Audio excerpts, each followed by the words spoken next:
Okay. Okay. All right. Bueno, pues bienvenidos a todos a Sobre Escenario. Soy Claudia Angélica y en esta ocasión, como siempre, me siento muy honrada pues con las grandes personalidades que aceptan compartir con nosotros. Esta entrevista la vamos a hacer en inglés, así que discúlpenme si my English is kind of rusty. Para todos ustedes que son hablantes del inglés, pues una disculpa porque estoy algo nerviosa de estar con una personalidad como Joan Mitchell. Joan Mitchell, y de aquí en adelante vamos a hablar inglés, pero por aquí va a haber subtítulos, chicos, no se preocupen. Así que, Joan Mitchell, thank you very much for being here. Thank you so much for having me, Claudia. It's a pleasure. Okay, so for those who don't know, Joan Mitchell is right now the director, is that right? The director of the San Miguel, and let me, I don't want to commit any mistakes. So the San Miguel Opera Trust. San Miguel Opera Trust is in charge of all the auditions for Mexican singers for the Metropolitan Opera House. Is that right, Joan? Yeah, that's right. And that is a huge commitment, and you're working on this. But first, I would like to know a little bit more about you, Joan. Okay. I know that you used to live in the States. You were a French teacher. Yes. And you also have you also took courses in universities or worked in universities such as Harvard. Is that true? Yes. Yes. Can you talk a little bit about that, about your story, your personal story about that? Well, yes, I am American. I grew up, I lived in the United States until 9 years ago. 9 years ago, I moved to Mexico. 12 years ago, my husband and I began to come to Mexico, to San Miguel de Allende, but just in the winter. We were here for 2 or 3 months sometimes. And then in the year 2012, we decided to leave everything behind, to sell everything in the United States and to move here. But my earlier story, I grew up in New Jersey, very close to New York City, which was a wonderful place to grow up. At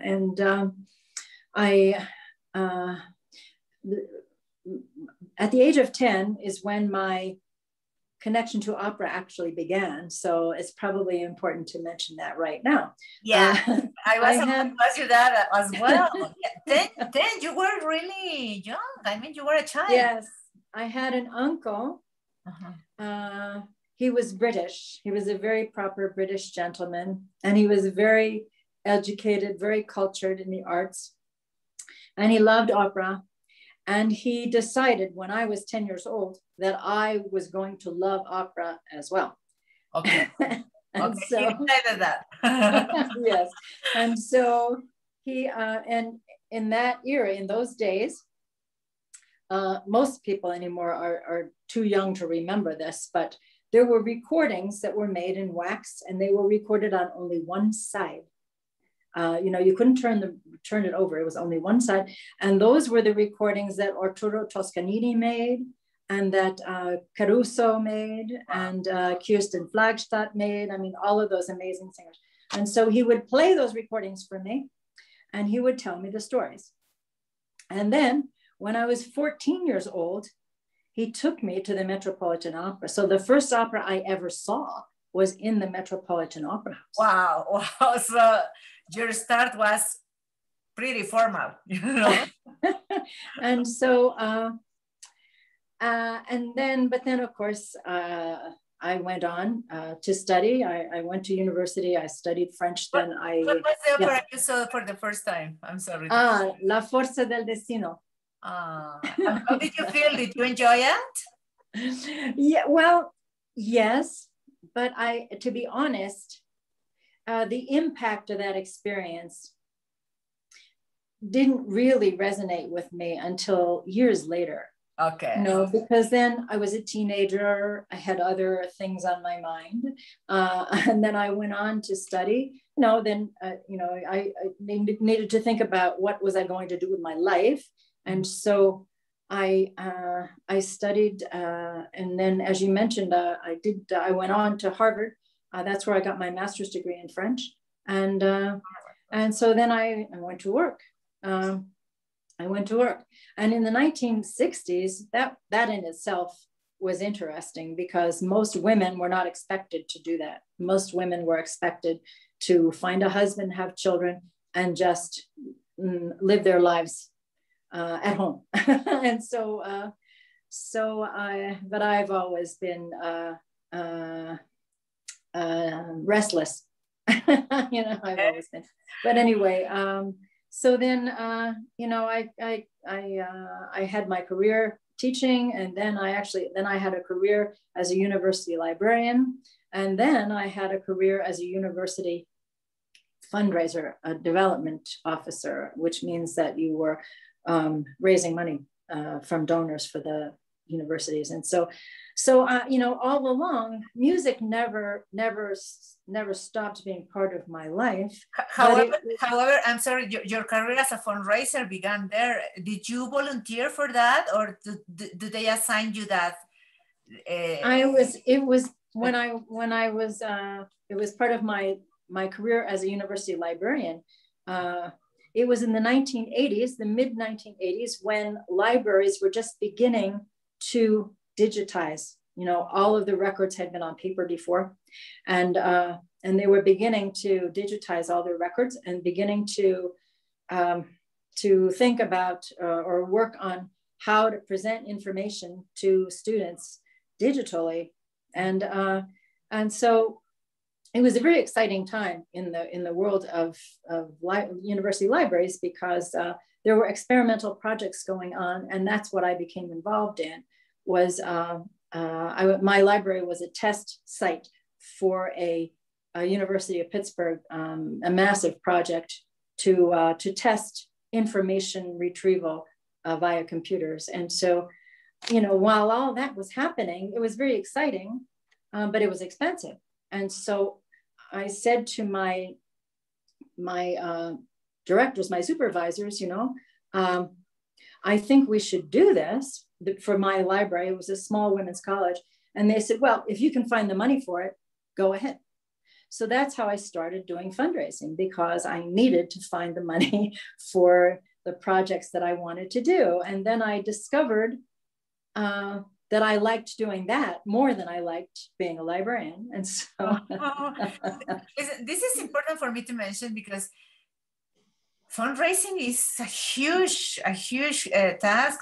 I mean, it is not something that is easy for everyone to do. You need like a certain personality. You need to know how to do it. So that is the reason I am stopping right now in this part, because now for the San Miguel Opera Trust, that is, I mean, essential. So if you didn't have this previous experience, So you just decided, they told you, I mean, if you can get the money, go ahead and do it. Yes. And then you were like, okay, I will get it. Oh my God. Well, I will learn. Yes, and you can learn how to do it. You can learn. There are skills. You don't have to have the personality that, you don't have to be like a charming, public personality. You can learn the skills, and you can learn to be comfortable with it. And you can learn to accept the fact that you're not always going to be successful. That's the hardest part. You have to accept the fact that people will say no, and that it's not a personal decision on their part. It has nothing to do with you as a person. And so there was not even in life in general. I mean, not for fundraising, that is not for life in general. So I guess you need a lot of wisdom, no? Yeah. And so and it's been wonderful. I've been in the fundraising business, as we say, for 25 years now, in different, usually for universities. But then when I retired, then I was able to do what I really wanted, which was to become more involved in the arts. Okay, but let me stop you there again. I'm sorry, I will be jumping in. No, that's okay, please do. Along this career, fundraising and being a librarian and so on, Do you remember the moment when you got involved again with the opera? When you were like, oh my God, I didn't remember. Oh, yes. Oh, yes. Do you remember that moment? Yes. That moment was the moment that changed me from an opera lover to an opera activist. Wow.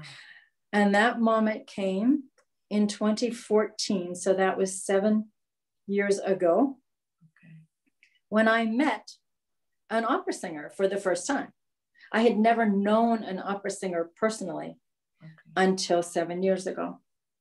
And that was when a 27-year-old tenor came into my life, Mexican tenor.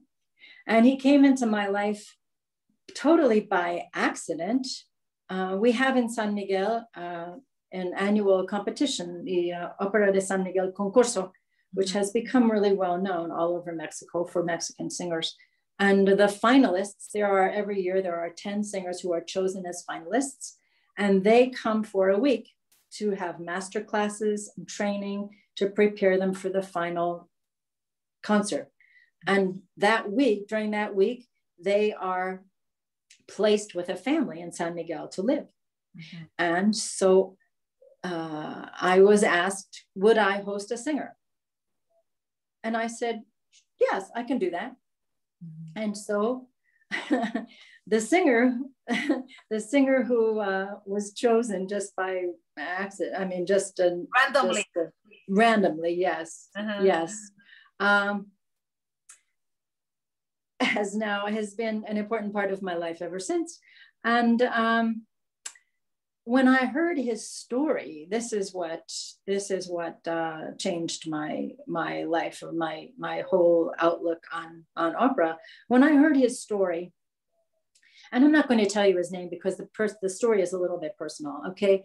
But he was a singer with enormous talent. And when he was 15 years old, he told his parents that he wanted music to be his life. And his parents said, okay, then you don't need any more education. And so they sent him out to work. They told him to go out to work.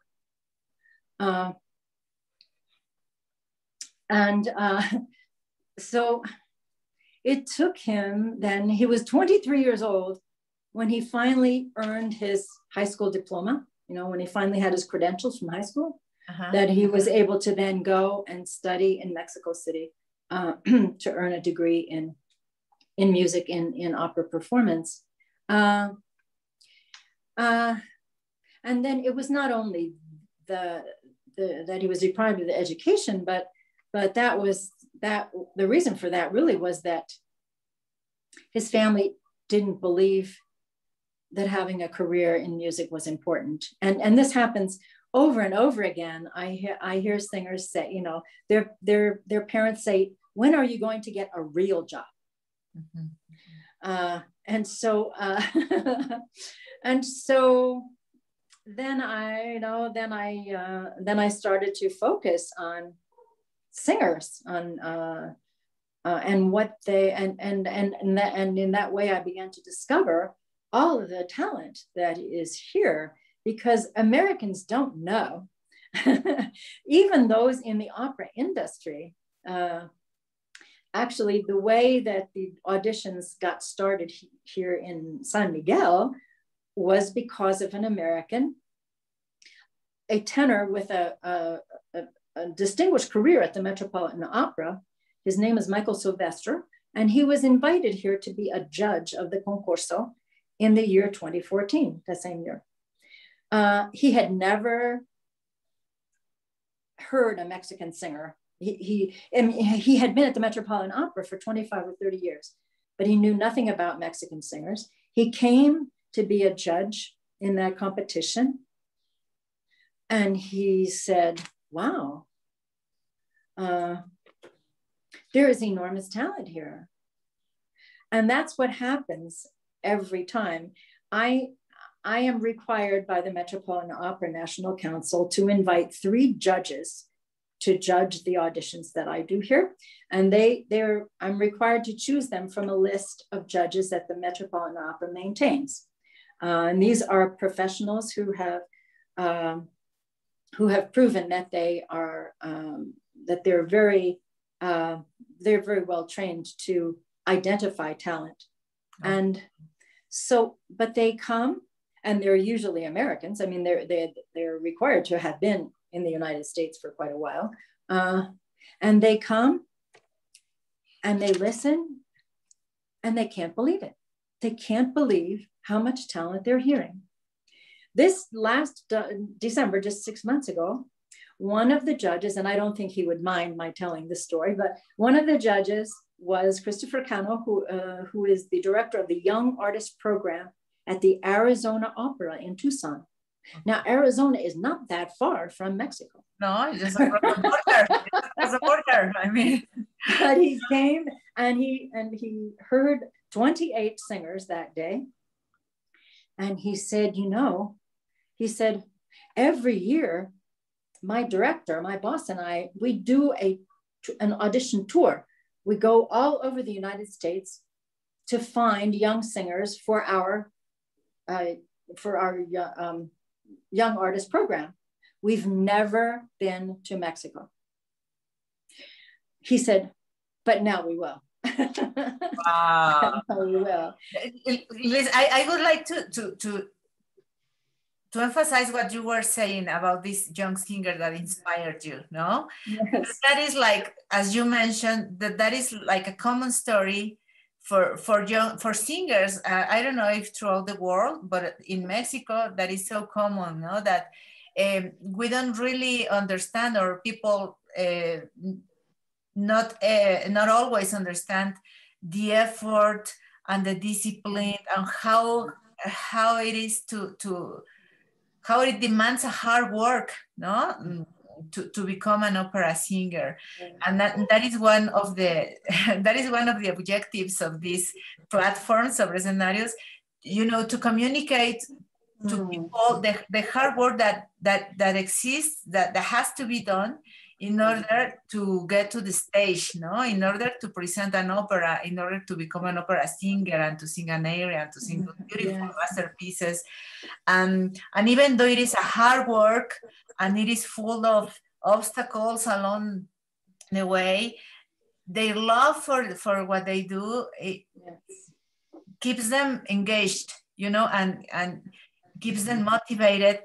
And for me, it is like such a moving thing to see them that, for example, even though with these pandemic times, they continued, and even if they are not able to be at a stage, they continue doing it online. So it is wonderful that there are people and that there are institutions like the MetOpera Trust that help them to fulfill their objectives and their goals and their dreams, no?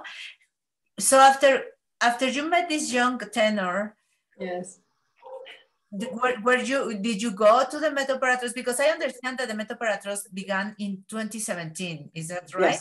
Yes. Could you tell us a little bit about that? How did you get involved in a way that they asked you to look for judges, and how did that happen? Well, I mentioned that Michael Sylvester, who had a career at the Met, came to San Miguel for the first time in 2014. As a result of judging that competition that year, he got together with another colleague, Joseph McLean, who lives here actually, and they started to think about what more could they do, because here were 10 singers that were here for 1 week, and they saw the results of what that 1 week could do for a singer.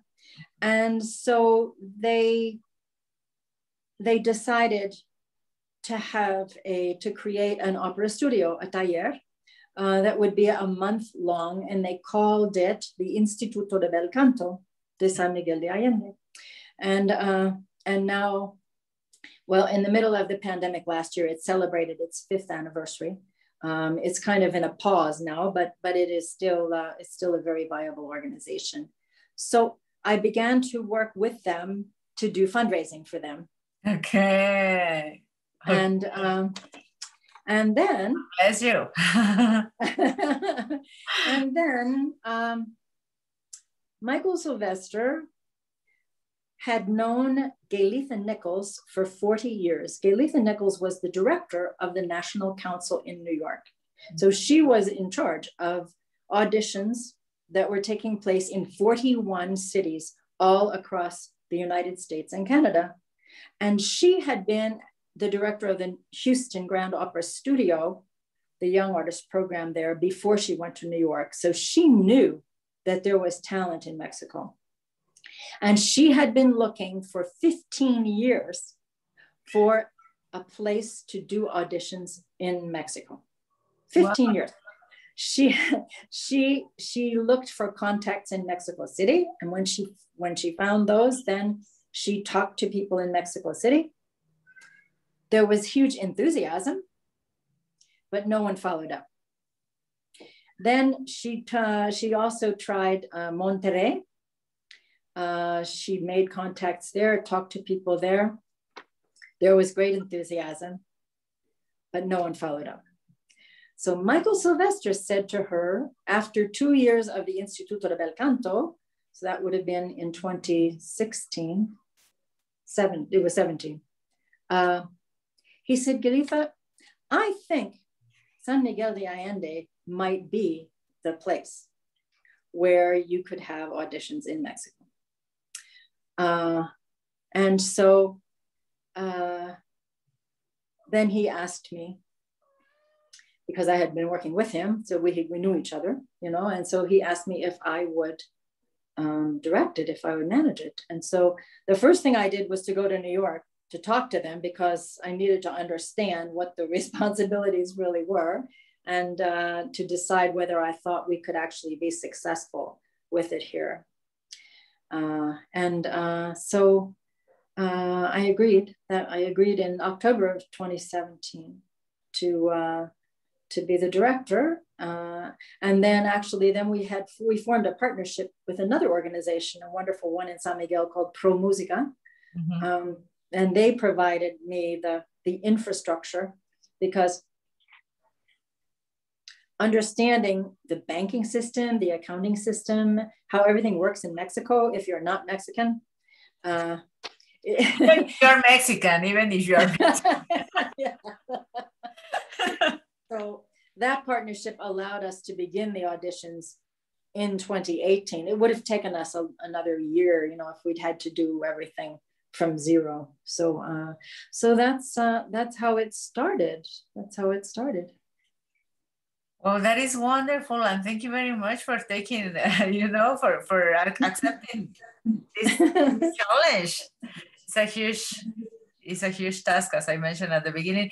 Could you tell us a little bit about what your thoughts are about why it is important to keep on with this? What have been the achievements of this institution? I mean, a lot of young singers have had huge opportunities here. Could you mention some of the ones that you especially remember now? Yes. I'm so proud of all of them, really, but there are certainly a few that stand out. Our first year, 2018, we had 5 winners. We had 5 singers who were chosen to go on to the region, and we are part of the Gulf Coast region. So our singers who win in our district then move on to that next level. And we had 5 singers who went, and one of them, Chunbet Laguna, was heard. This is the important part, because it's not even necessarily about winning. It's not necessarily about the prize money or even becoming number one.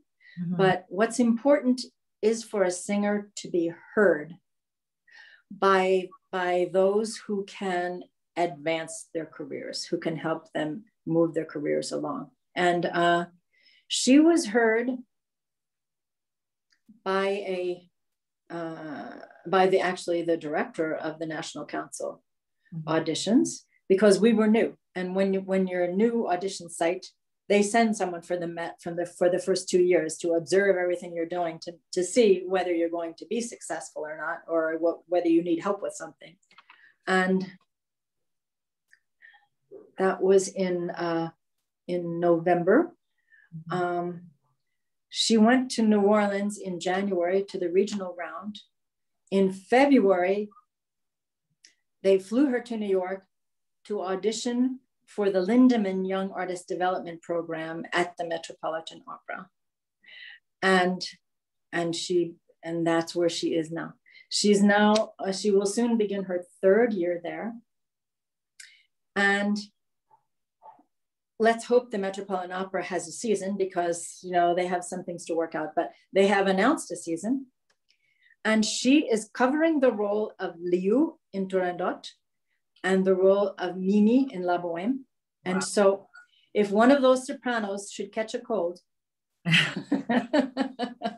mean, it is not that we want them to. No, we don't want her to be very sick.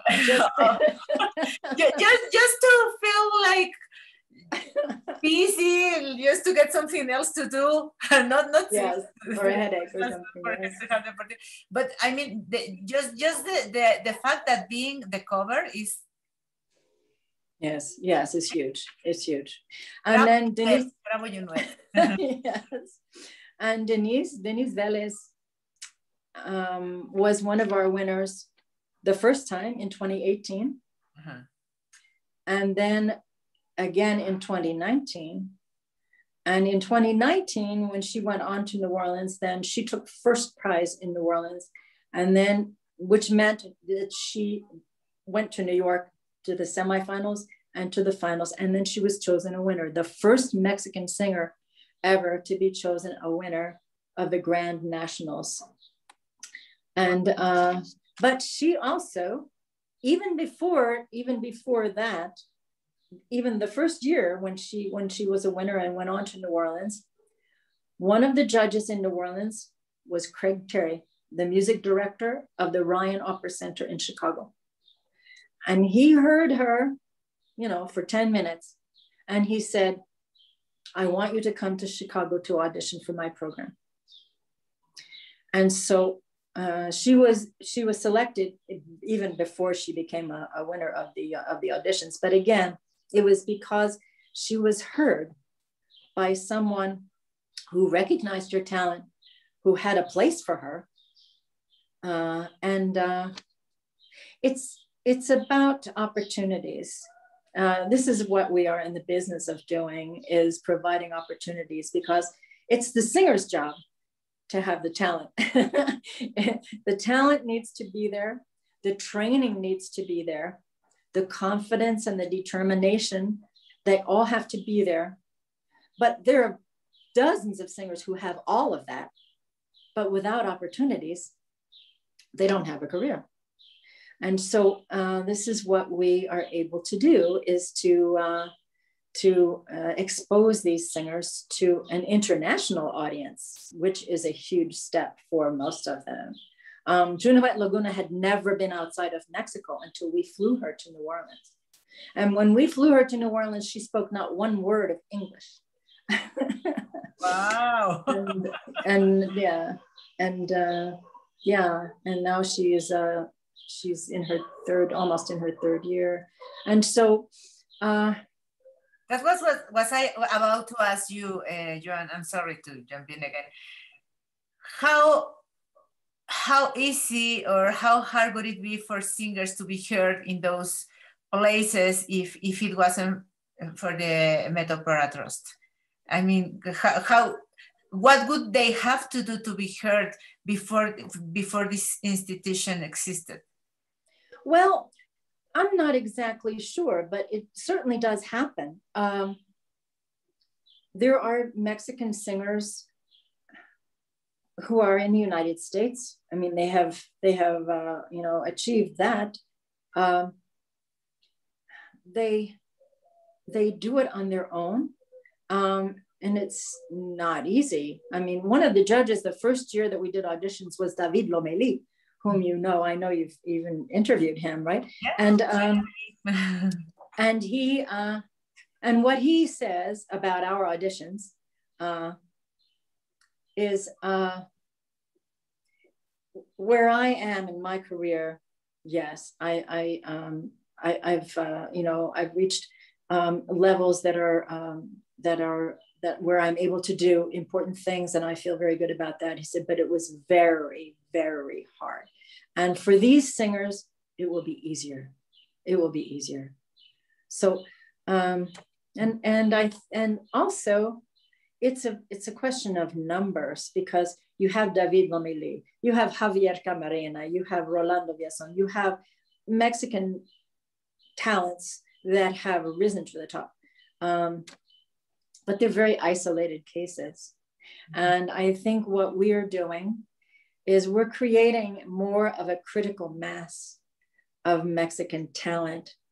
And what that means, not only for the singers, but it means something for Mexico. Mm-hmm. It means that Mexico will, I believe, become far more recognized as an incubator of of opera talent. I think we are enlarging the footprint of Mexico on the world opera map. That is important, because many Mexican think, I included that, okay, yes, we are like producers of talents for opera, because we have those singers in mind, no? That we produce a lot of singers, but maybe that's what we think sometimes, but it is not that all the world, or that many people in the world know that. You mentioned that a singer, a tenor, someone important just across the border didn't know that Mexico produced opera singers. Right. So in our minds, we are a country well known because we have all these opera singers having accomplishments across the world, but not really. They don't really have Mexico in mind as a. They don't have it in spot, no? And what you are doing with the MetOpera Trust is that you are putting Mexico in spot. They are now having the conscious, the awareness that in this country there is talent. So it is not only, as you said, about the winners and the particular, just the persons, no? Just one name. But in general, you are putting Mexico in the spotlight, no? Yes. This year, there were, well, and because of the pandemic, because all of the auditions were virtual, nobody was anywhere in person. It was easier for Mexican singers to participate, but it was also more selective, because for the first time, a singer needed to submit videos along with their application. In the past, up until now, a singer applied and a singer was accepted. There was no screening, there was no filter. Okay. No, none. Which was always seen as a huge plus, because singers could be found where they were and where they had not been able to be seen before. But there were 1,200 singers roughly who auditioned last August and September. Okay. But they had to submit videos, and the office in New York had a goal of reducing that number by half to 600 singers, because it was all going to be virtual and online, that it would have been far too difficult to manage that huge number of singers. And so it was for practical purposes that the number had been reduced. But they're going to continue to do that. And it's, and I am very much in favor of that. But that meant that the 30 singers who were in my auditions last December had already passed that first filter. And so there were 11 Mexican singers. There were 7 here in the Mexico district, and 4 others who were already singing in the United States. But there were 11 out of 30 district winners who went on to the next round. There had never been 11 Mexican singers going on to the regional round of the National Council auditions. Never, no. So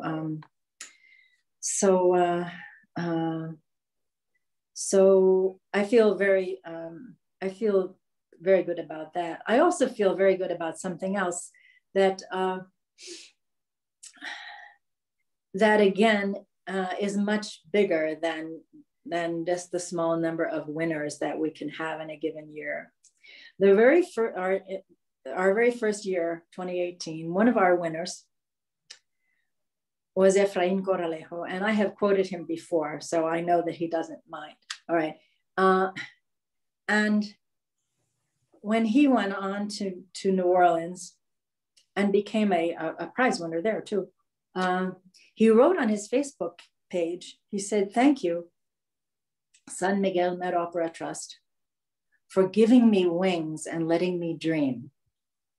Oh, I'm going to cry. Yeah. I know, every time I say it, I feel eres un cuenta. No me hagas esto.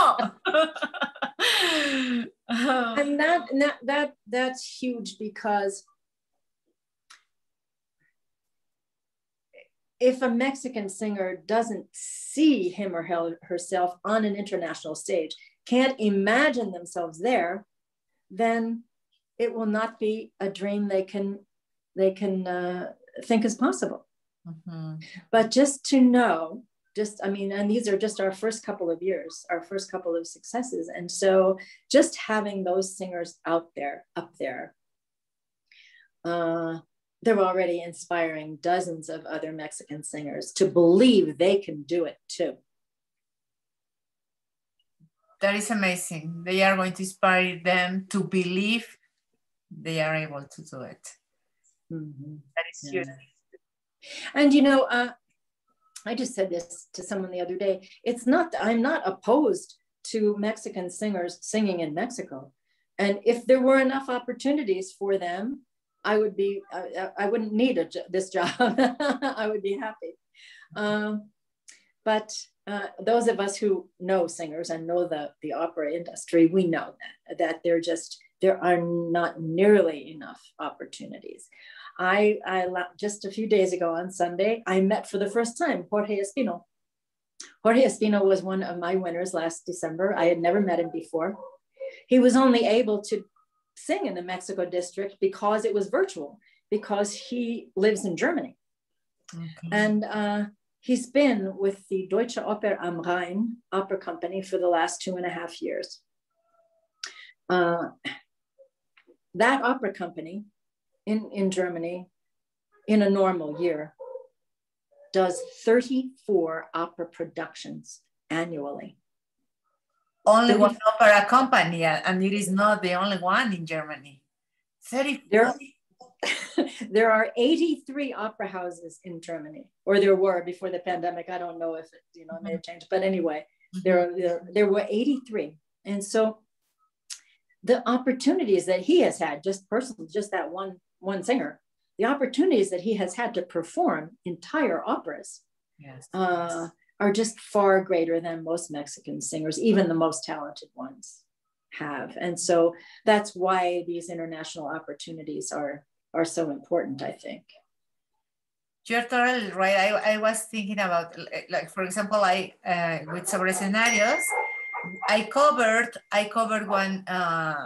one competition that takes place in the Escuela Superior de Música in Mexico, and I was seeing all those young singers, and I was so moved about their enthusiasm, their illusion, their enthusiasm, their hopes, their dreams, and thinking about, well, with the pandemic times, obviously it is hard for everybody, but in general, in Mexico, as you mentioned, there are few opportunities for them to perform, not enough opera companies, not enough theaters, not enough opportunities for them to be on the stage and to showcase what they can do. So as you are widening their opportunities with this institution. How hard has it been for you with these pandemic times to carry on? Oh, I'm so glad you asked that question. It's been extremely hard because my focus is on fundraising. My focus is on sponsors and friends and the support that I need to make these auditions sustainable over time. And so it was a year ago, it was May of last year, when the MetOpera National Council determined that the entire audition season cycle was going to be virtual, that there would be no personal contact. And so the first thing I did was to ask all of the winners that we had up to that point, which were, I think there were 6 at that point. I asked them to all do videos from home. I said, just sing whatever you want and say whatever you want to the sponsors of the audition. They just need to hear you. Mm-hmm. And so it was 16 days, 16 nights, the last 2 weeks in May. Every night I sent a different video to all of my sponsors and supporters. And when the 2 weeks were over, I had received 58 emails thanking me for doing that. So then it was about getting ready to actually do the auditions. And I have an associate director, Octavio Rivas, who is a singer himself, and who's also very tech savvy. He can operate, in any digital world and any digital platform. And so he was the answer to our being able to really do our auditions virtually, because it required a huge amount of coordination, because the auditions were streamed live. Every singer was in their own location, but the communications people were in the States somewhere, and then the Metropolitan Opera staff were somewhere, but they, so we all needed to be trained as to how to make this work. I now have speakers on my computer. I now have a camera on my computer. I now have headphones. I never needed those things before. Yeah, I know. All the special equipment, I know. That's what happened to me when I began with this platform. So I understand. And so, and then the National Council was not able to stream those auditions. They ran into, it was all about licensing fees. They were going to have to pay a licensing fee on every aria that was sung, and in 39 different cities, and 600 singers. It was just too much. And so, but they did stream the regional rounds. So the Gulf Coast regional auditions were streamed. So I was able to offer my sponsors the opportunity to see that. But more importantly, there's something that we do here in the Mexico district that no other audition district does. And that is, and we call it our Prelude to New Orleans. Our winners receive 4 hours or 4 days, depending on if they can do it live or virtually, of coaching and performance enhancement to get them ready for the next round for the Gulf Coast region auditions. And we bring 2 maestros from the United States, and there are 2 maestros, 2 Mexican maestros, whom everybody knows, Andres Sare and Ragnar Conde. They are our 2 Mexican maestros. And we have Michael Sylvester, who I already mentioned. He's our voice teacher. And we have Ted Taylor is our voice coach. And he has a private coaching practice in Manhattan in New York. And so, okay, this time, and we have done it live before, and we've brought the winners together for 4 days. First time in San Miguel, the second time in Puebla at UDLAP. And they're together for 4 days, and they each have 4 hours of coaching, and then we do a concert at the end, a recital. And so we were not going to be able to do that this time, but all the maestros agreed to do it virtually, which meant they had to teach for 28 hours because we had 7 winners. And each singer received 4 hours of coaching, from each one. And then I decided that this was an opportunity because and I asked the maestros to record all of their teaching, which was a huge challenge because they are not necessarily technologically, trained. We are all learning. So, yes, but and I had a video editor. I had never needed a video editor before. I didn't even know any video editors, but now I have one. Derek Barrows is an amazingly talented guy, and he took those 20 some hours of recorded coachings and reduced it to 20 minutes. And so we have, and it's on our website, which everyone should know, San Miguel MetOpera Trust.org.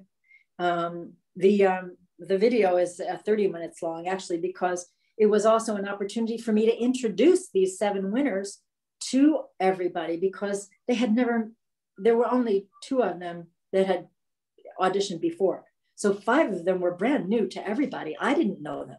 Nobody knew them. And so to bring everybody closer together, like the first 10 minutes of this video, they each introduce themselves and they talk about how opera entered their lives. And then you see them with the maestros. The website right now? Yes, it's on the website. Yeah. Yes. And it's called, there's a section called videos that you go to. Okay. And we called it Viva la Opera, Viva Mexico. That's the title of the video. Okay. Yes. So anyone can see it. And then el enlace en la descripción del video. We will put the link in the video description for you, everybody to. Okay. Great. And then we also always do a winners concert. We also present the winners in concert format to our sponsors and to ticket buyers here in San Miguel, is how we've always done it before. Well, how were we going to do that? So we had a plan. We had plan A, plan B, plan C, because we did this plan in November and thinking that we would have a winners concert in March. Okay, so plan A was the pandemic is over. We can have live singers. We can have live public. Plan B, the pandemic is not over, but we can have live singers, but no live public. And we record it and we stream it. Plan C was nothing live. We have to record everything. And that's how we landed with plan C. Yes. We had, and so, were the sponsors very disappointed? Were the sponsors very disappointed when? No, they've been,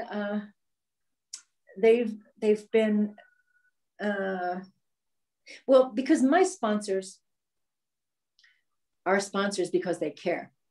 They're not sponsors because it's the right thing to do to appear in the arts. No. Yeah. It will give an image to mention that. Yes, yes. And I'm happy to have those people too. But anyway. I mean, yeah. You just contribute, and we don't care about your. what drives you. That's right. But it turned out to be such an amazing opportunity because it was virtual.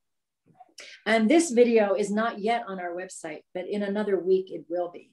Okay. Because we were selling tickets to it back, a few weeks ago. We were selling donations, and now we're finished with that, so we can put it on our website. But people who have seen it, the reactions have been, their breath was taken away because it was not, usually a winner's concert, you have a singer in a tuxedo or a dress. Oh, there's your cat. Yeah, I'm sorry. I was just telling John that whenever we have like a streaming, he wants to be seen. He might have been an opera singer. Yeah, I think so. Maybe in another life he was. But people expected one singer after the other to come, on screen in a beautiful dress or in a tuxedo and to sing, and that's it. Well, because Ragnar Konde is such a gifted director, and because he inspires such work from singers, he told them, okay, we'll record your audio, we'll record your aria in a studio, but then the video, the performance, you do it exactly the way you want. You interpret this character however you want to do it. And then the audio, and then they lip synced the audio.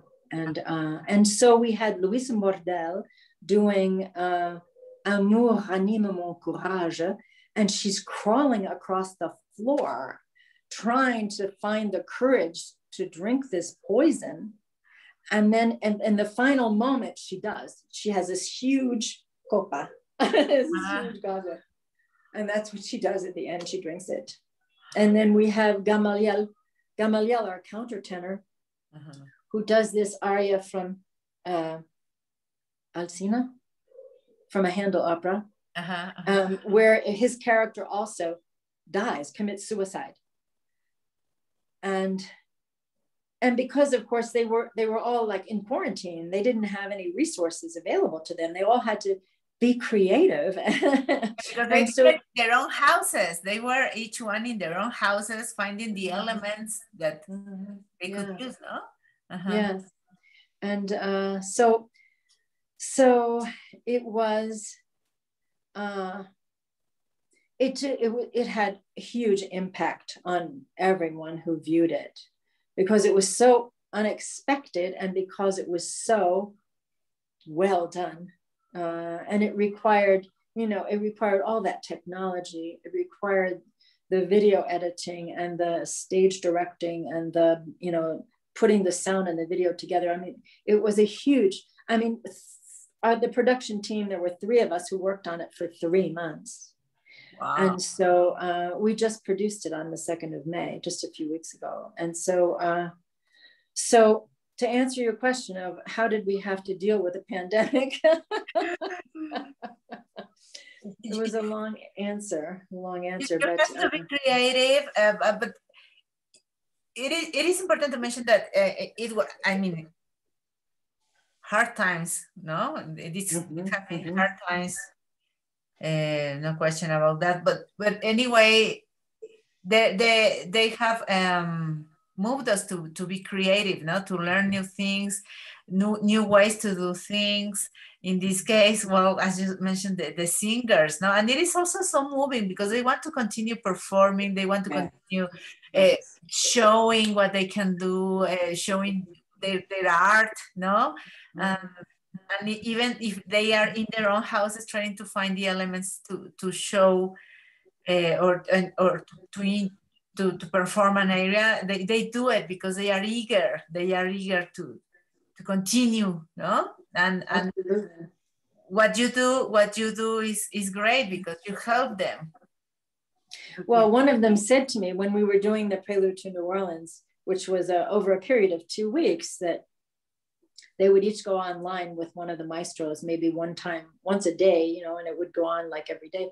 And then one of the singers said to me, you know, the greatest thing about it was on those days, you know, I woke up in the morning thinking, today I can sing. Today I can sing. Yeah, I remember. And he mentioned that in the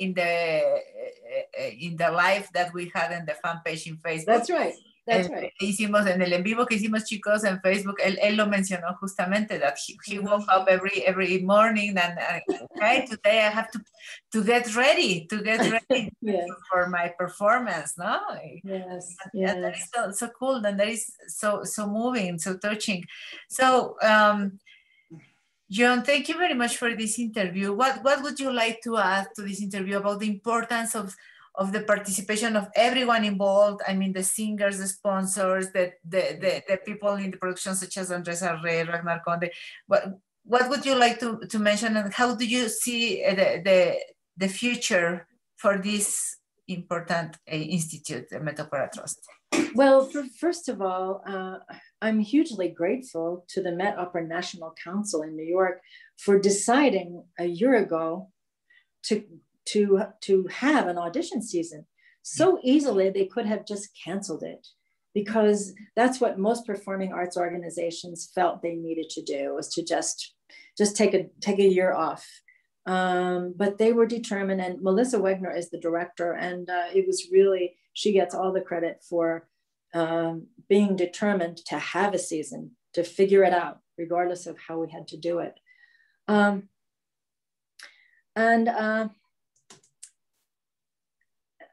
And we're actually, I just had a meeting yesterday with all of the directors of the National Council to start planning next season. And there will be a season. They will announce, and I will announce, on the 1st of July, the decision will be made as to whether it needs to be virtual again, or whether it can be live, or whether each district can decide for itself, which is what I'm hoping. But on July 1st, we will know how it will go next season. And singers will begin to apply. The application, the solicitud will be on August 1st. So, but I think one other thing that really isn't strictly related to these auditions, but something that I have realized over the 3 years of working with singers and hearing from them, is singers don't know that they have talent. I had one winner this time who enrolled in the Escuela de Música somewhere as a pianist. And it was only because a teacher there said, because there was a requirement that everybody in that school had to sing in the chorus at one point or another. Mm-hmm. And so he sang. And a teacher said to him, "You have a voice." He didn't know that. He was already 18, 19 years old. He didn't know that. And it happens all the time. Yes. And so we all need to help singers identify their own talent and encourage it, because even if they know they have a voice, they don't know that they have a great voice. They don't know that they have a voice that can become a career until someone helps them, until someone tells them that and then tells them how to do it. Mm-hmm. And that's something that we at the San Miguel MetOpera Trust, once we have our auditions, our audition program sustainably funded, then we can move to the next level, which is that we want to support young singers who have started an international career, because we also have discovered that, once we do that, once Juliette Laguna landed in New York, she had to find an apartment. She didn't, and the rents in New York are astronomical. And she needed to figure out a lot of things. And and how to, because when a singer becomes really well known, then there are agents who want to represent them. And how do you sort that out? And how do you decide? And of course, there are plenty of people, hopefully, that can help a singer, but we think we can help them with those things too, sometimes financially and sometimes just with professional support. So that would be great. So I have heard stories about singers that go abroad and they really struggle. They really struggle.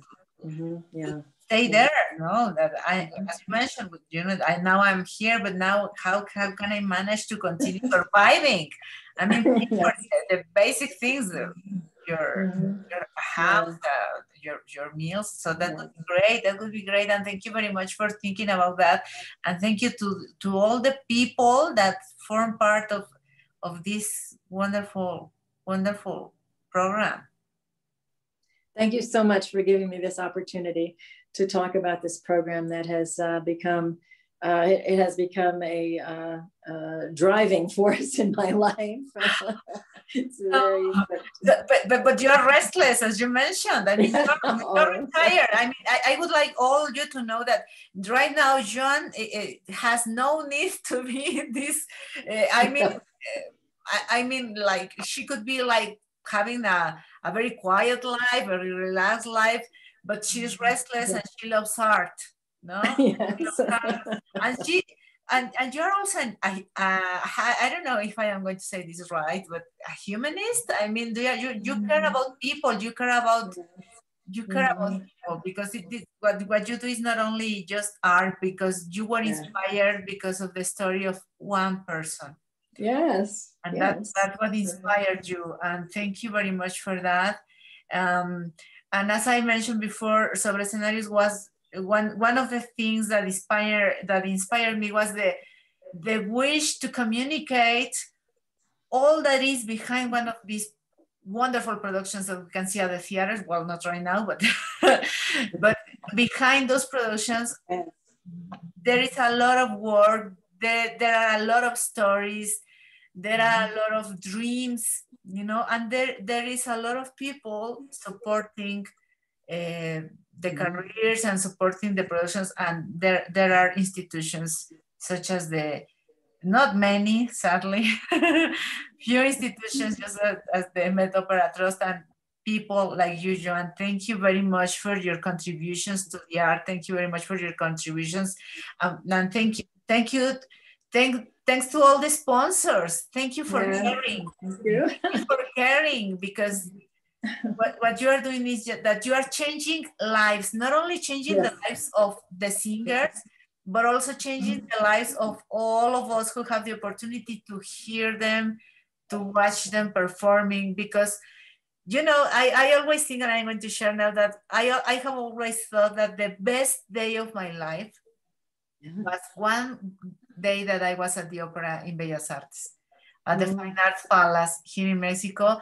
There was one very moving performance, and I remember that moment, that specific moment, I really thought, I'm not kidding, this is the best day of my life, and I want to remember this when I die. Oh, yes. So you are not only changing the singers' lives, but all of us, because you never know if one performance is going to be someone's best day ever. Oh, that's beautiful. So thank you very much, Joan. It's been wonderful. It's been great. It's been great chatting with you, and we have a large audience that will be very happy to hear everything that you've said. And everything that you said, and a large audience that will be happy to continue enjoying the benefits of what you are all doing. Thank you very much, Joan. And so, guys, thank you very much for being here at Sobre Escenarios. I encourage you, please go and like the fan page. If you are English speakers, I'm sorry, most of it is in Spanish, but I am sure you will manage to enjoy and to understand what we are sharing there at the Instagram. And thank you very much to all the people that are generous to give us their time to share here in Sobre Escenarios. My name is Claudia Angelica, and see you next time. And I will stop the recording now. And Joan, please don't go. I will continue here with you. I'm sorry, guys, you will not know what we are going to be talking about after this interview. Thank you very much, and thank you to the MetOpera Trust. Bye-bye.